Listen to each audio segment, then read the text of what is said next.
Olá, bem-vindo ao canal Dialética Social, um canal que tem o objetivo aí de discutir questões do cotidiano a partir de um olhar sociológico. E o tema desse vídeo é sobre o suicídio.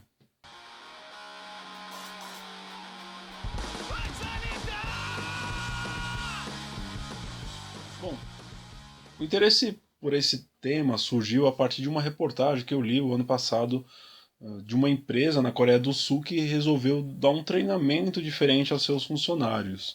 Para reverter os altos índices de suicídios entre os funcionários, algumas empresas vêm optando aí por um método bem diferenciado ali de treinamento, consiste basicamente em fazer com que o funcionário experimente um pouco dessa sensação do que é a morte. O objetivo central é fazer com que o funcionário tenha um contato maior com esse momento e que ele possa refletir sobre o que é a questão da morte e tudo que envolve esse tema e, ao mesmo tempo, reverter esses altos índices de suicídio. Mas a Coreia não é o país que figura entre os campeões nos números de suicídio. Um estudo de 2012 da Organização Mundial da Saúde mostrou que a Coreia do Sul está em sexto lugar no ranking de países onde os índices de suicídio são maiores. Em primeiro lugar está a Índia, logo em seguida vem a China, depois os Estados Unidos, o Japão, a Coreia do Sul, o Paquistão e em oitavo lugar está o Brasil. Os motivos que levam esses altos índices são variados. Alguns estudos apontam, por exemplo, que a questão econômica é fundamental para responder a essas questões. Os estudos vão mostrar que, mesmo em países com alto desenvolvimento e com uma cultura rígida, você tem índices alarmantes aí nos casos de suicídio. O fato é que as autoridades competentes não cuidam da questão da forma como deveriam cuidar. Até porque o suicídio é, antes de tudo, uma questão de saúde pública. Mas vocês devem estar se perguntando por que eu estou falando sobre essa temática, o que tem a ver com a sociologia e o estudo da sociedade. Ora, uma das pesquisas clássicas da sociologia foi escrita em 1897 e escrita pelo sociólogo francês Émile Durkheim.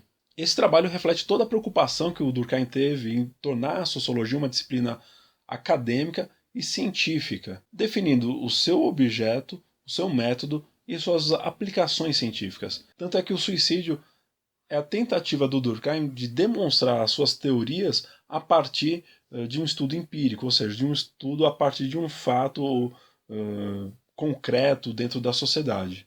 O que o Durkheim vai tentar demonstrar é que, apesar do suicídio ele ser um ato individual, onde o sujeito tem consciência do seu resultado, né, e ser um tema atribuído muitas vezes à psicologia, Durkheim vai tentar demonstrar que o suicídio é, antes de tudo, um fato social. Para a sociologia, o que interessa ao suicídio é o que ele tem de comum.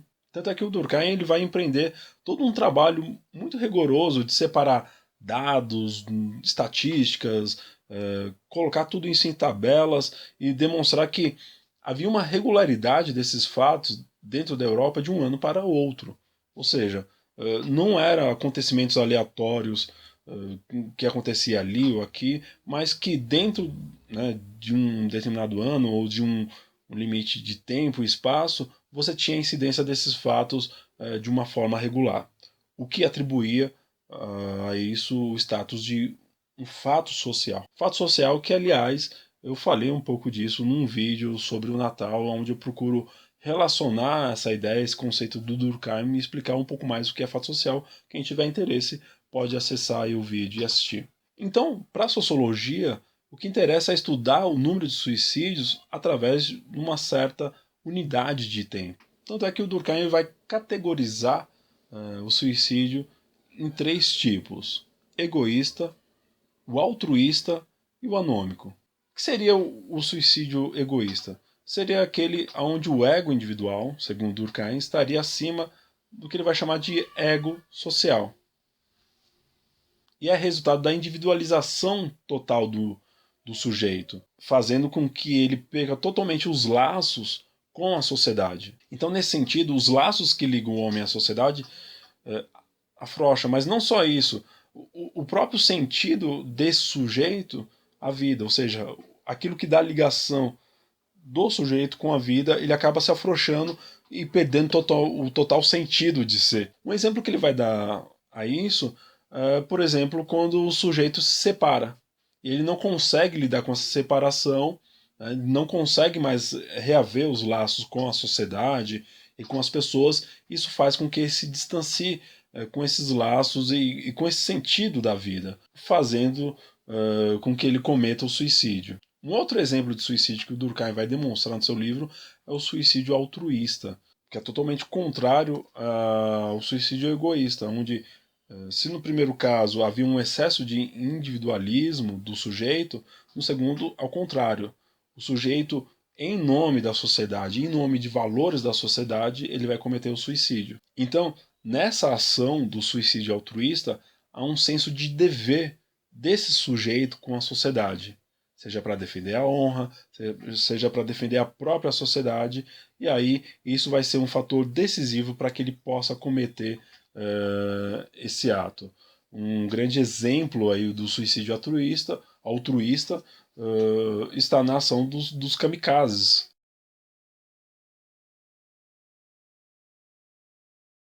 Nesse sentido, é em vista de fins sociais que o sujeito resolve colocar fim à própria vida. E o terceiro caso que ele vai colocar é o suicídio anômico. Nesse caso, há toda uma desregulação da sociedade que vai fazer com que os sujeitos cometam suicídio.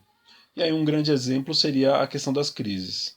A anomia seria um estado de ausência de leis, onde as instituições sociais e as normas sociais não conseguem regular totalmente o sujeito, ou seja, os objetivos de um diferem dos objetivos de outros.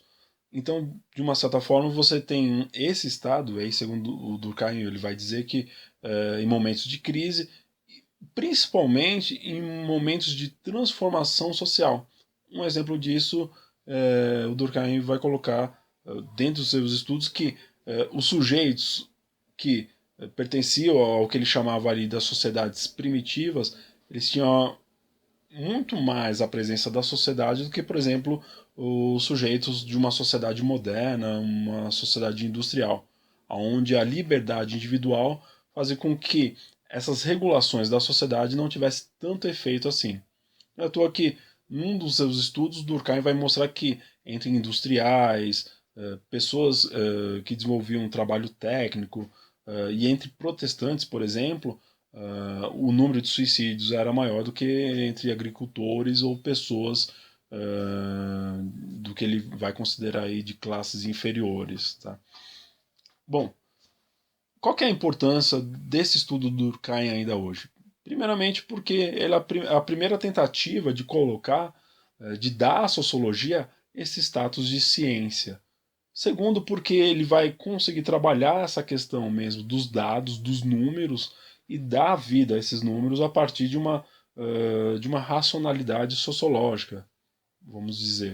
De uma certa forma, Durkheim ele consegue demonstrar que a sociologia poderia se elevar a um status acadêmico, tal como as outras ciências, a partir de toda uma metodologia desenvolvida e que poderia responder a atos dentro da sociedade. O terceiro elemento muito importante é que vai demonstrar que a sociologia é uma ciência totalmente interdisciplinar, ou seja, ela vai dialogar com diversas áreas.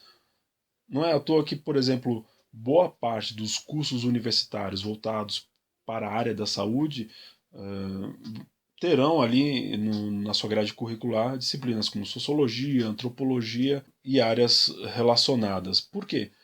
Porque hoje você tem na área da saúde, nos estudos da saúde pública, a presença constante de elementos da sociologia e de uma análise social para essas questões, mostrando que muitas vezes, mesmo um caso que a princípio parece ser um caso de ordem individual ou exclusivamente da área da saúde, tem os seus dados na questão social. Um exemplo claro disso é como a sociedade, a partir do momento que ela passa por transformações, isso pode influenciar questões, por exemplo, na área da saúde. Um exemplo que eu sempre dou nas minhas aulas é a questão, por exemplo, de doenças que até alguns anos atrás eram doenças exclusivas para pessoas mais velhas, como por exemplo a questão do diabetes, problemas do coração, que hoje afeta, por exemplo, jovens, inclusive crianças. Isso se dá através de uma mudança no comportamento da sociedade. Mudança nos hábitos de consumo, nos hábitos alimentares, na rotina dos sujeitos dentro da sociedade. Isso vai influenciar muito na questão da saúde pública. Por isso que, quando a gente fala em questão de saúde pública, nós estamos falando na questão aí mesmo social. Esse vídeo é bem curtinho, basicamente era para falar um pouco sobre essa temática, sobre esse trabalho do Durkheim, que é extremamente interessante. Se você gostou, nos comentários tem mais algumas dicas aí de filmes e leituras que podem complementar essa questão. Como é um assunto muito sério, eu vou colocar um post no meu blog falando um pouco sobre essa questão do suicídio, o quanto nós devemos levar a sério essa questão. E não se esqueça de se inscrever no canal, de colocar suas sugestões, reclamações, dúvidas e por aí vai. Muito obrigado. É isso aí.